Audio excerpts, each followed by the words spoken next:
Это проверенное годами народное средство, которое выручает в трудную минуту, смягчает кашель и полностью избавляет от этого неприятного недуга. Все ингредиенты доступны и найдутся в любом доме у каждой хозяйки. Закипятите 250 мл молока.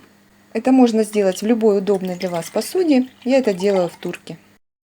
Как только молоко закипело, сразу переливаю его в чашку, горячее молоко, кипящее, и немедля добавляю пол чайной ложки соды.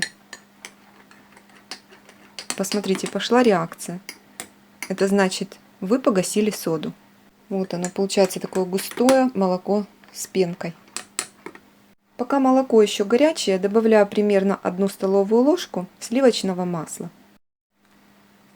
Все хорошенько размешиваю до полного растворения масла.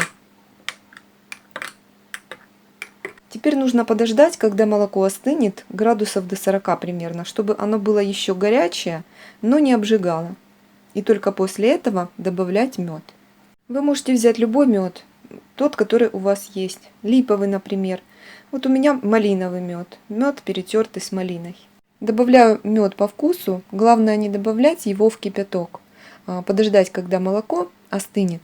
Если начинать лечить вовремя и не запускать болезнь, то даже простое, на первый взгляд, но достаточно мощное средство справляется с проблемой в течение 3 суток, а то даже и раньше. Пью такое средство 2 раза в сутки, днем и вечером, перед сном.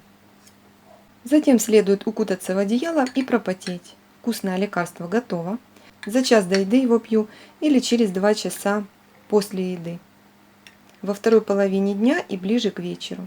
Будьте здоровы!